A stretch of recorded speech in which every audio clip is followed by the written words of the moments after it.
In 2011, a 32-year-old man named Roger sold his house, his car, and poured every penny he had into a strange, unknown digital asset called Bitcoin. Back then, nobody around him had ever heard of it. To everyone who laughed at him, he just smiled and said, "You just don't get it yet." Today, the same man is known worldwide as Bitcoin Jesus, a legend who bet everything on a dream and won big. It's estimated he once held over 400,000 Bitcoins. As of today, he's sitting on a net worth of about $500 to $700 million. Roger has held on to his crypto assets since Bitcoin was still obscure, while many early Bitcoin geeks are still searching for the lost private keys to this day. Remember that IT engineer from UK whose girlfriend accidentally threw away his $600 million worth of Bitcoin? Back in 2009, when Bitcoin was just born, he mined around 8,000 Bitcoins on his old Dell laptop. It was so easy back then. He could just leave the laptop running, and it would automatically mine piles of Bitcoins that seemed worthless. But his girlfriend hated the noise from the mining laptop, so he stopped mining and forgot about the Bitcoin. One day, he mistook the old hard drive containing the private keys for junk and told his girlfriend to throw it away. More than a decade later, he has spent years fighting court battles and begging to dig through a landfill, all to find that one single hard drive. Now, how do you feel stood here? Well, absolutely devastated, as you can imagine.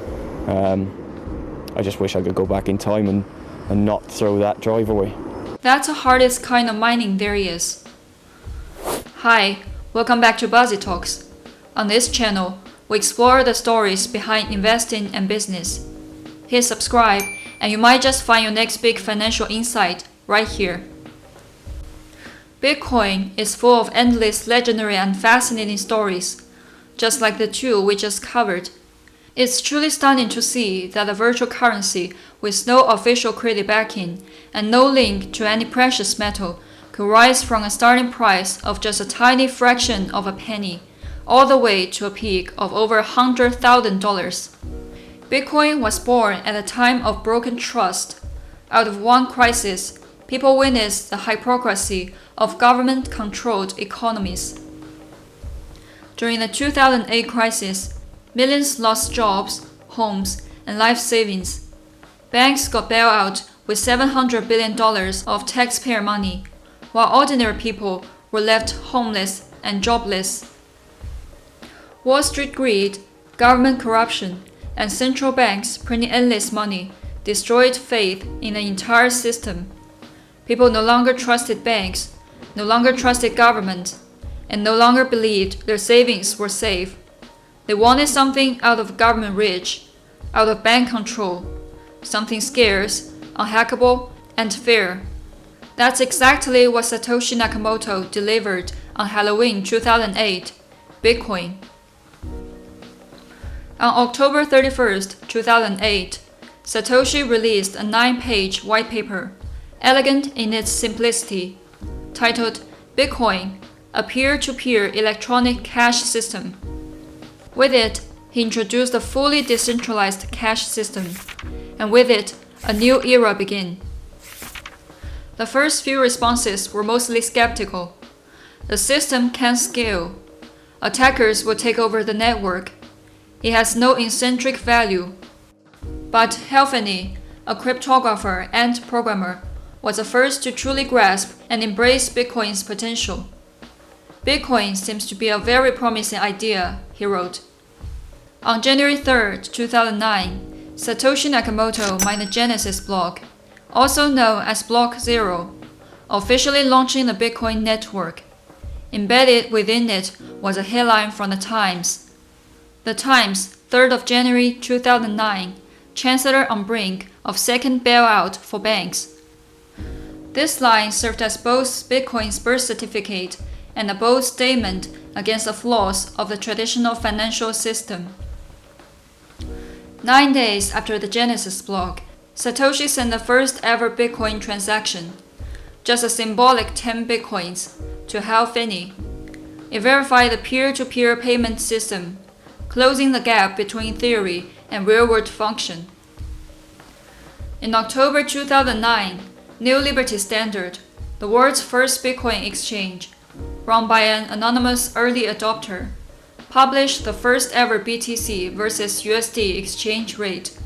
1 USD approximately equals 1,309 BTC, putting 1 Bitcoin at roughly $0.00076, calculated based on the electricity cost of mining. This rate gave Bitcoin its first real measure of value. It marked a crucial step from a priceless experiment to a prized asset. At this point, Bitcoin was no longer merely something that could be mined and stored in a digital wallet just to be looked at. Thanks to a handful of brave forward thinkers, Bitcoin began to function as a payment method for real-world goods, just as Satoshi Nakamoto had envisioned.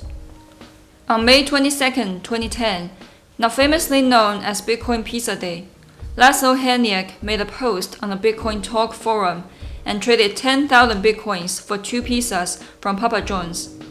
Easily the most expensive pizzas in the world, and they must have been quite delicious. People ask me, oh man, what an idiot, why don't you keep that Bitcoin? And it's like, well, you know, somebody had to start it off. This was also one of the earliest transactions that gave Bitcoin real-world commodity value, proving it was no longer just a meaningless number. Around February 2011, a darknet market called Silk Road was publicly announced on the Bitcoin forum. It became the first darknet marketplace to exclusively accept Bitcoin as payment. The deals are done on the dark web, a network of hidden websites only accessible using special software. People trade with a virtual currency that's very difficult to trace. From this point onward, Bitcoin began to reveal a controversial yet critical use case: underground transactions. This directly and permanently linked Bitcoin to crime, money laundering, and the darknet, sparking massive global debate. Cocaine, firearms, fake passports, hacking tools, and even hitman services were all available on the platform.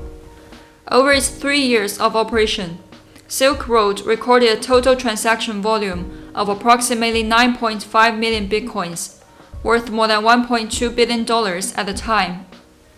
In 2011, Satoshi Nakamoto had already begun to fade away, so he never commented on the association between Bitcoin and black markets.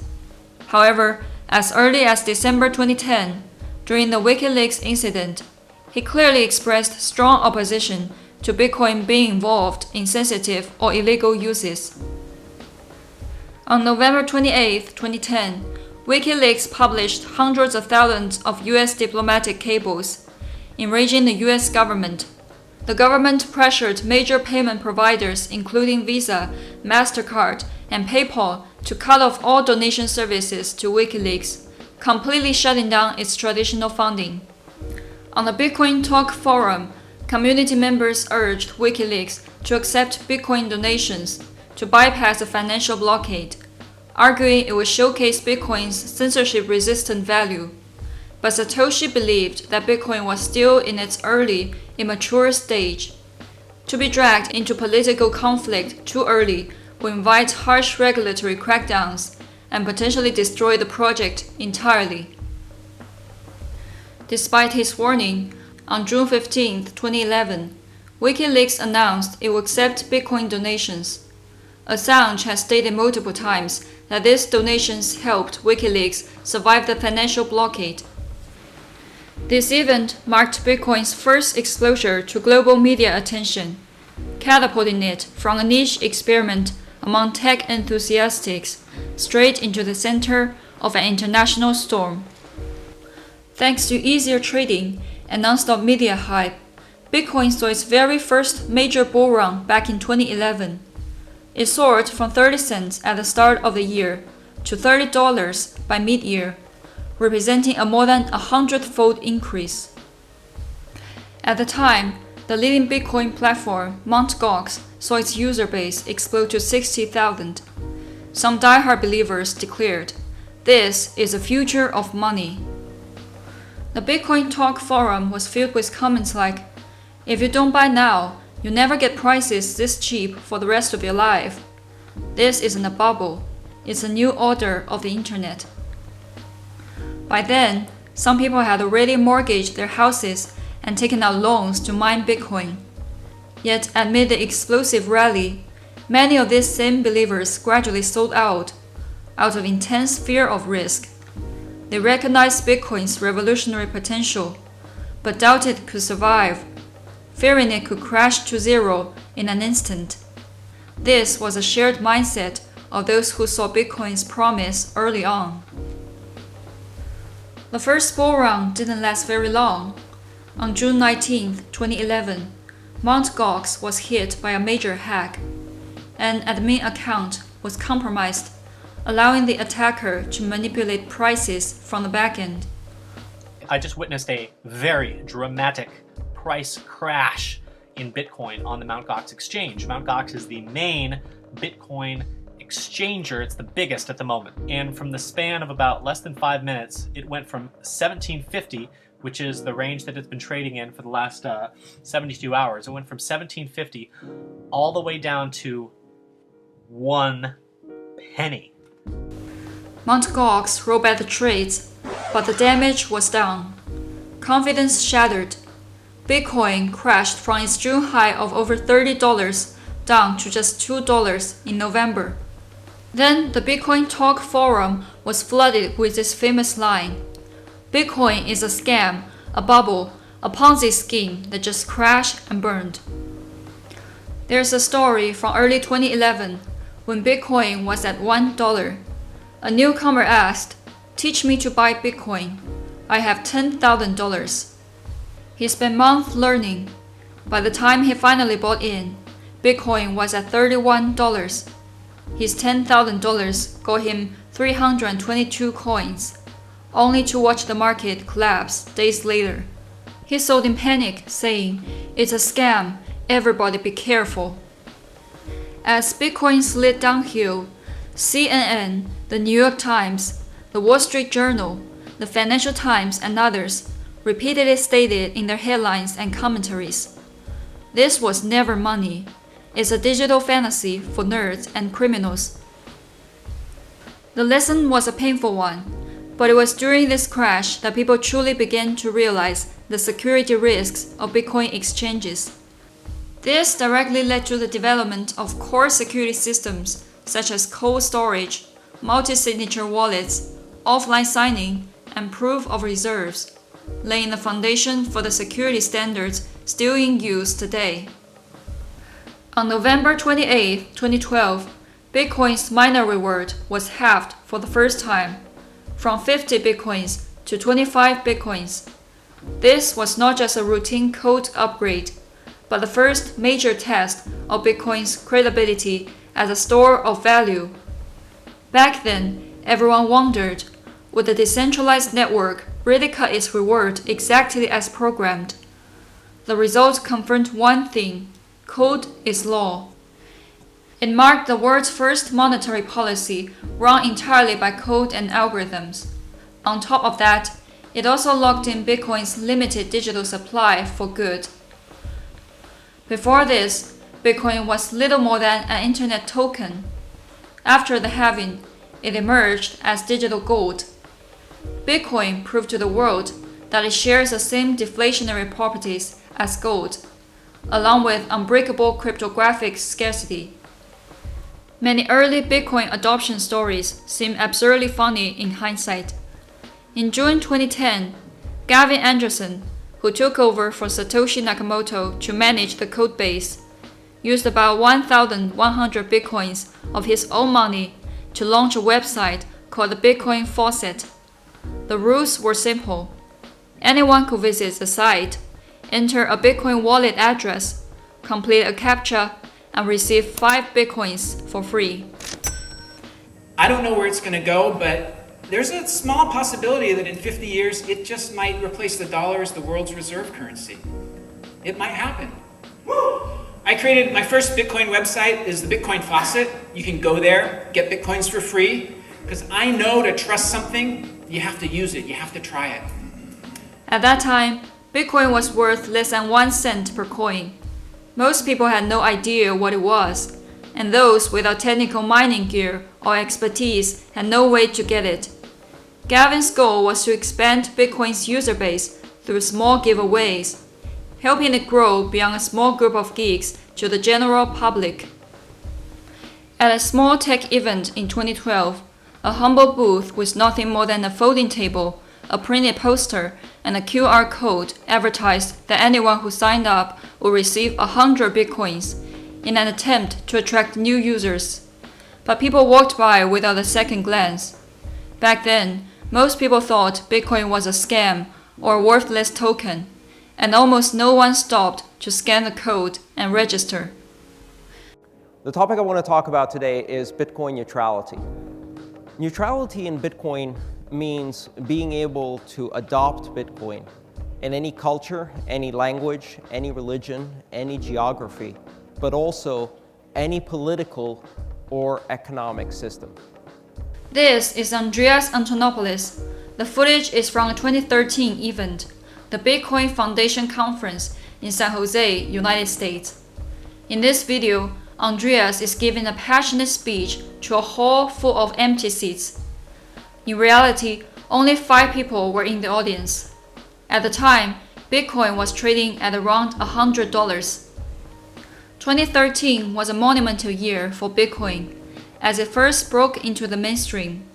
That year, Cyprus, whose banks were heavily exposed to Greek government debt, saw its entire banking system collapse amid the Greek debt crisis. In exchange for a €10 billion bailout from the EU, Cyprus was forced to raise roughly €5.8 billion in bail-in funds. With no other options, the desperate government announced a tax on all bank deposits. Depositors with over €100,000 in their accounts lost nearly 60% of their savings to a forced banking haircut. People woke up to a brutal reality. Their money in the bank was not truly theirs. It was just a piggy bank the government could break open whenever they wanted. The Cypriot government single-handedly destroyed trust in the banking system. Yet this very event became Bitcoin's coming-of-age moment. Right after the tax announcement, Bitcoin surged nearly 50% within 24 hours. The world's first Bitcoin ATMs were quickly installed in Cyprus as depositors rushed to buy Bitcoins and move their wealth offshore. In April, Bitcoin broke above $100 for the first time. Haunted by the European debt crisis, people across Greece, Spain, and Italy were gripped by fear, worried they might be the next to lose their savings. Europe became Bitcoin's fastest growing market, and fear over centralized finance spread from Europe across the globe. Media narratives around Bitcoin gradually shifted from scam to digital gold. Yep, it is getting a lot of attention. People are fascinated by anything that makes new highs every day for weeks on end, which Bitcoin has done. You know, we had gold for many, many thousands of years as the relevant reserve currency. Bitcoin seems like it wants to step into that role for the online world. So I think it's valuable in that respect. Almost at the same time as the Cyprus crisis, FinCEN, the U.S. Department of the Treasury's core financial intelligence and anti-money laundering agency, released key regulatory guidance for Bitcoin. This document basically gave Bitcoin legal status in the US.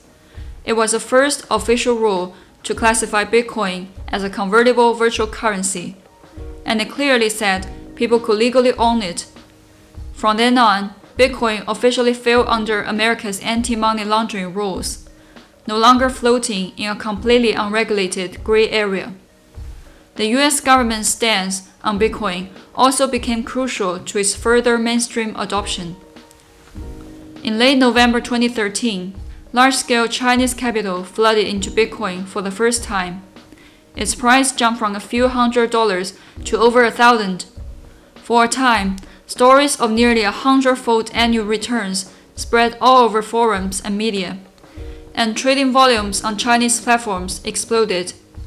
This period also marked the first time Bitcoin rose above the price of gold, establishing a new value benchmark between digital assets and traditional precious metals.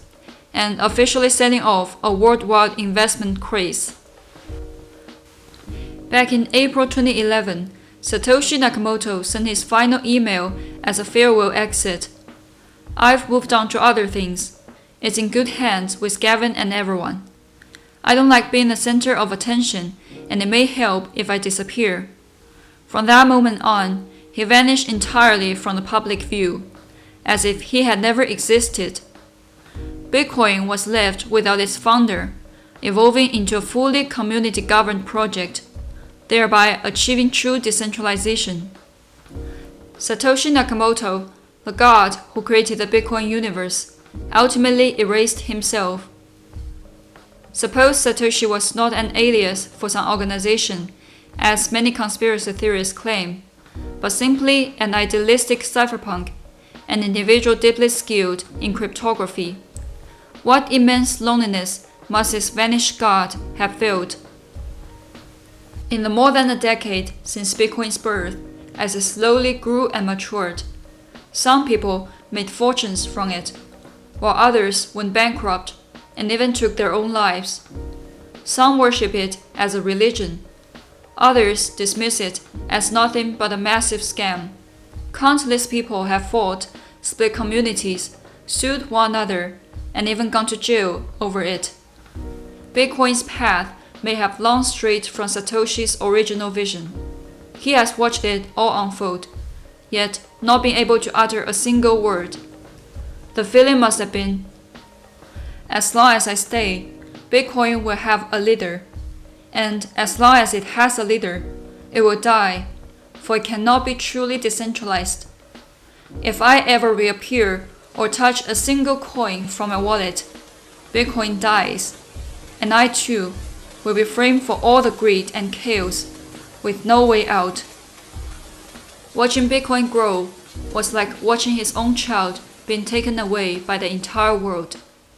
No name, no credit, no wealth, no glory, no identity.